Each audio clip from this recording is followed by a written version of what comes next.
Good morning সবাইকে। কেমন আছো সবাই? আশা করছি রাধা মাধবের কৃপায় সবাই ভালো আছো।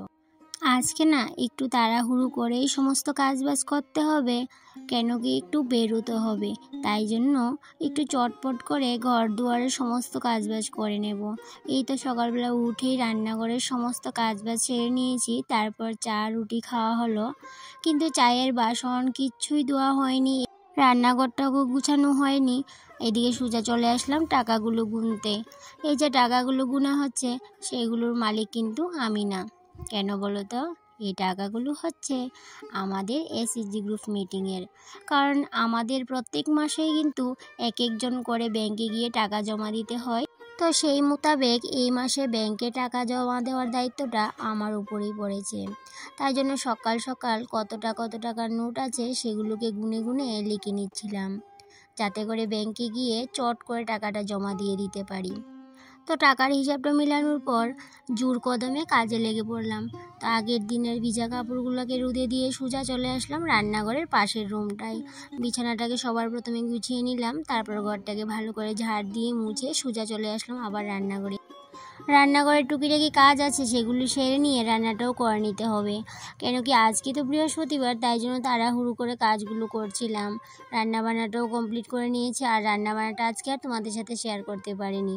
ওই যে বললাম অনেকটাই তাড়াহুড়োর মধ্যে ছিলাম। আর এদিকে দেখো কি রান্না হয়েছে, এদিকে ডাল আর শসা দিয়ে একটা নিরামিষ তরকারি, সেই সাথে বেগুন বাটা করেছিলাম ধনেপাতা দিয়ে।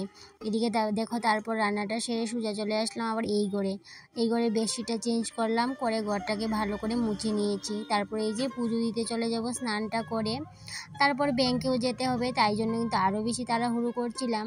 এদিকে দেখো যেহেতু বৃহস্পতিবার একটু কিন্তু কাজ বেশিই থাকে বৃহস্পতিবারে, প্রত্যেক গৃহিণীদেরই কিন্তু অনেকটাই কাজ থাকে বৃহস্পতিবারে।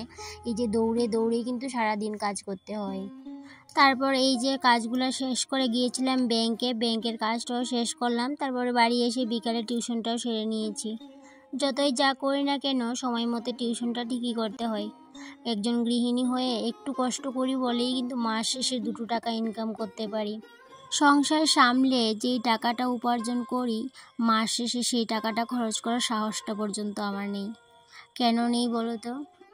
হাজব্যান্ডের মাসিক ইনকামটা যেহেতু সামান্য পরিমাণ, তাই জন্য নিজের উপার্জনের টাকাটা একদমই এদিক সেদিক খরচ করি না। মনের মধ্যে একটাই ভয় কাজ করে, যদি কখনো জরুরি কোনো কাজে অনেক টাকার প্রয়োজন পড়ে তখন কি হবে? হাজব্যান্ড তখন টাকাটা কোথা থেকে জোগাড় করবে? তাই জন্য নিজের উপার্জনের টাকাটা নিজের হাতে মুঠো করে রাখার চেষ্টা করি সবসময়, যাতে করে কখনো সংসারে টানাপোড়েন না আসে। তো হাজব্যান্ড যখন নিজের কথা চিন্তা না করে সবসময় আমাদের কথাই চিন্তা করে, আমরা যেন কখনো কোনো অভাব বোধ না করি। তো ঠিক একইভাবে আমিও চাই হাজব্যান্ডের সুদিনে যেমন হাজব্যান্ডের পাশে পাশে চলি, দুর্দিনেও যাতে ঠিক একইভাবে চলতে পারি, কোনো কিছু টানাপোড়েন ছাড়াই। আর নিজের বিলাসিতা বলতেও কোনো কিছু নেই। নিজের জীবনে বিলাসিতা নামক শব্দটাকেও কিন্তু অনেক দিন আগেই বাতিল করে দিয়েছি। তবে বিলাসিতা একেবারে নেই যে তাও না, মাঝে মধ্যে তো বিলাসিতা করতেই হয়। সেই ছোটোখাটো বিষয়টা, ছোটো বিলাসিতা, সেগুলো পূরণ করেই থাকি, আর সেগুলো আমার হাজব্যান্ডই পূরণ করে দেয়। তো যাই হোক, এদিকে দেখো সন্ধ্যের পর চলে আসলাম বাবার বাড়িতে। তো সন্ধ্যের পরের ভিডিও ক্লিপগুলো আর নেওয়া হয়নি, তাই জন্য তোমাদের সাথে কোনো কিছু শেয়ার করা হয়নি সন্ধ্যের পরের। আর এদিকে দেখো খুব সকালে পরের দিন মা ঘুম থেকে উঠেছে, ওই 4টা 4:30 হবে। তো মায়ের সাথে আমিও উঠে পড়লাম। উঠে এই যে মা আম তুলতে গিয়েছিলো, কারণ আমাদের বাড়িতে অনেক আম গাছ। তো মা আম তুলতে গিয়েছিলো, সেই সাথে আমিও গেলাম।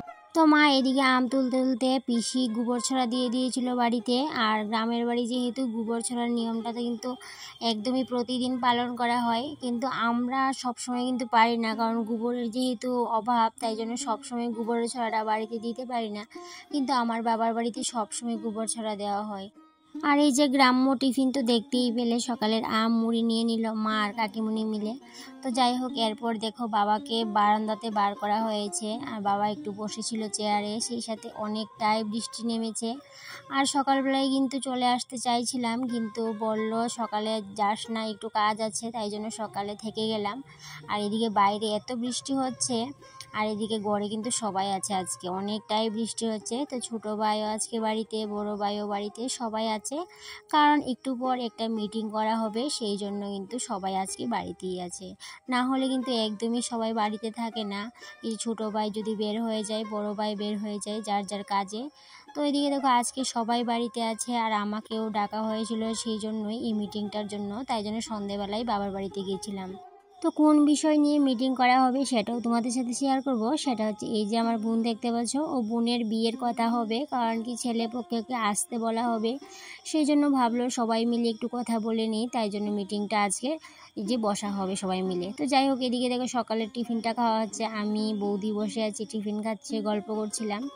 আর এদিকে কাকিমুনিকে বললাম যে কাকিমুনি আমাকে একটু ক্যামেরাটা করে দেন, যে আমি টিফিন খাচ্ছিলাম। তো কাকিমুনি ক্যামেরাটা করে দিল। এই যে জায়গার দৃশ্যটা, সেটা কিন্তু সম্পূর্ণ আমার কাকিমুনি করে দিয়েছে।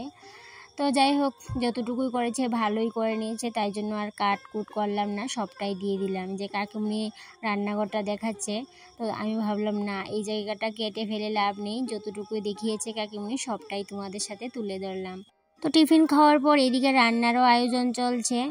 আর যেহেতু গ্রামের বাড়ি, চুলার মধ্যে রান্নাটা বেশিরভাগ চুলার মধ্যেই রান্না করা হয়, তাই জন্য এদিকে কাকিমুনি চুলার মধ্যে রান্নাটা বসিয়ে দিল, আর ওইদিকে বৌদি সবজিগুলো কেটে নিচ্ছে। তো যেহেতু জয়েন্ট ফ্যামিলি, সবাই মিলেমিশে কাজকর্মগুলো করে থাকে।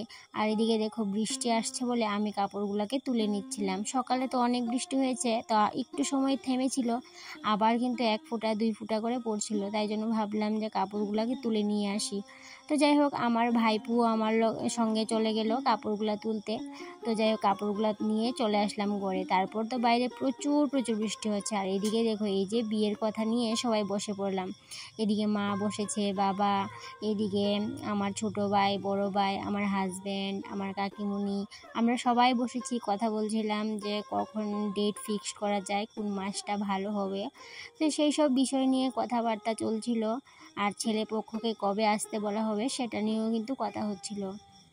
তো যাই হোক, এদিকে অনেক কথাবার্তাই হলো। তো শেষ পর্যায়ে কিন্তু বিয়ে ঠিক করার যেই ডেটটা ফিক্সড করা হয়েছে, সেই ডেটটা যখন শুনলাম তখন কিন্তু আমি বললাম যে এমন একটা ডেট ফিক্সড হলো যখন কিনা আমার ছেলের পরীক্ষা, আর আমি সবসময় আপ ডাউন করতেই থাকবো, এদিক সেদিক যাবো আর আসবো। এই যে হাত দিয়ে দেখাচ্ছিলাম, আমি কন্টিনিউ এই বাড়ি ওই বাড়ি দৌড়াদৌড়ি করতেই থাকবো। কারণ কি, বিয়ে বাড়ি না থাকলেও চলবে না, আবার ছেলের পরীক্ষাটাকেও কিন্তু ইগনোর করা চলবে না। তো যাই হোক, এই বিষয়টা নিয়েই কথা হচ্ছিল, কিন্তু পরীক্ষার জন্য তার বিয়েটাকে ক্যান্সেল করা যাবে না, তাই জন্য ওই বিষয়টা নিয়েই কথা বলছিলাম। আর মা এদিকে বললো পঞ্জিকাটা কোথায়, দেখে নেই ডেটটা, যেহেতু ছেলের পরীক্ষা বলছিলাম তাই জন্য পঞ্জিকা নিয়ে বসলো। তো এই বিষয়টা নিয়ে অনেকক্ষণ আলোচনা করা হলো। তো যাই হোক, বিয়ে যদি ঠিকঠাক হয় সেটাও তো তোমাদের সাথে শেয়ার করব। বিয়ের কবে কোন মাসে হবে সেটা অবশ্যই পরের ব্লগে শেয়ার করব, কারণ এখনও কোনো কিছুই ঠিকঠাক হয়নি, জাস্ট ছেলেপক্ষকে আসতে বলা হবে। যাই হোক, এদিকে দেখো এই যে খয়েরি কালার গেঞ্জিটা, সেটা হচ্ছে আমার ছোট ভাই, আর সেই সাথে মাঝখানে আমার হাজব্যান্ড, আর ওই সাইডে আমার বড় ভাই বড়দা। তো এদিকে দেখো মিটিং শেষ করে খাওয়াতে চলে আসলাম। এই যে ডিম অমলেট করেছে, তার সাথে কারকল ভাজি, আর বোনও একসাথে ভাত নিয়ে নিয়েছে। তো যাই হোক, গল্প করতে করতে ভাতটা খেয়ে নিলাম। তারপরে রেডি তো এমনিতে হয়েই আছি, আর রেডি হব না, যেমন আছি এমনিতেই চলে যাব। তো তারপর সোজা বাড়ি যাওয়ার প্ল্যান। আর থাকার জন্য তো অনেক বলছিল, তো আমি বলছিলাম এখন থাকলে কিন্তু বিয়ের সময় একদমই আমি আসবো না, আর যদি এখন আমাকে ছুটি দিয়ে দাও তাহলে কিন্তু বিয়ের সময় আমাকে পাবে। তো যাই হোক, অনেক কথা হলো, এ নিয়ে অনেক হাসাহাসি হলো। তো সেক্ষেত্রে এদিকে দেখো বৃষ্টি এখনও কিন্তু অনবরত পড়েই যাচ্ছে, আর এদিকে দেখো মাও কিন্তু কাজে ব্যস্ত। যেহেতু গ্রামের বাড়ি, গ্রামের মানুষদের কিন্তু অনেক কাজ বাজ থাকে, সারাদিনই কাজের মধ্যে থাকতে হয়। এই যে ক্ষেত, সবজি চাষ থেকে শুরু করে সমস্ত কিছু গ্রামের বাড়িতে হয়ে থাকে, তাই জন্য আমার বাবার বাড়িতে কিন্তু সব সময় কাজে থাকে, সবাই কাজের মধ্যেই ব্যস্ত থাকে, একটুকু কিন্তু অবসর কেউই থাকে না, সবাই যার যার কাজ নিয়ে ব্যস্ত থাকে। এদিকে দেখো আমরা যাওয়ার প্রিপারেশন নিয়ে নিয়েছি, স্কুটিটাও দেখো নিয়ে হাজব্যান্ড রাস্তায় ওয়েট করছে আমার জন্য, আর আমি এই যে বৃষ্টি পড়ছে, তো বৃষ্টি ভিজে ভিজেই চলে যাব, কারণ কি আমার তো টিউশনের সময় হয়ে গেছে, সেই জন্য, না হলে কিন্তু এই যে এই বেলাটা থেকেই যেতাম। তো যাই হোক, এইদিকে দেখো অনেক বেড়ানি হলো, অনেক ঘোরাঘুরি হলো, এখন সোজা চলে যাব বাড়িতে, গিয়ে আবার নিজের ডিউটি শুরু করে দেব। মাসে তো 2-1 বার বাবার বাড়িতে আসাই পড়ে, কিন্তু সব সময় ব্লগগুলো তোমাদের সাথে শেয়ার করে উঠতে পারি না, ওই মাঝে মধ্যে করে থাকি। আর এদিকে গত ব্লগে সঙ্গীতা বোনও আমাকে বলেছিল যে বাবার বাড়ির ব্লগটা শেয়ার করতে।